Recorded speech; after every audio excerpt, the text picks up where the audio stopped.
जब ये सटे जबा धक दे लागल करे जबा आइल जब ये सटे जबा धक दे लागल करे जबा बिया गजब के समय नेपाली रे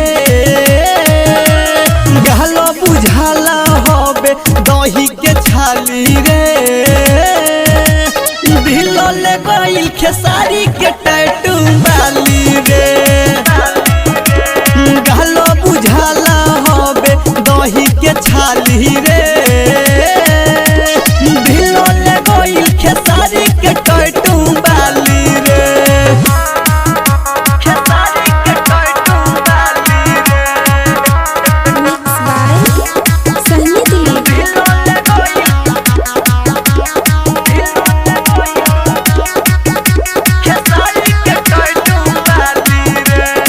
अरे कारी कारी अखिया से कदेल बिया उठाई रे आज है जब भोजपुरी में भाई साचो मचा दी तबाही रे साचो मचा दी तबाही कारी कारी अखिया से हमके कदेल बिया उठाई रे आज है जब भोजपुरी में भाई साचो मचा दी तबाही रे फेल हो गइली अब आम्रपाली रे गालो बुझाला होबे दही के छाली रे ढिलो ले गइल खेसारी के टैटू बाली रे गालो बुझाला होबे दही के छाली रे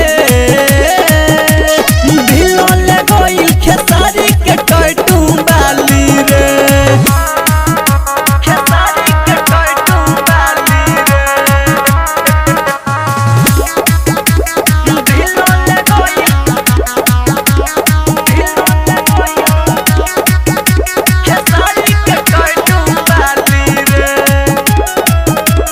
दीपक निरंजन सौरभ मंजित के बिया दिलक के अंदर रे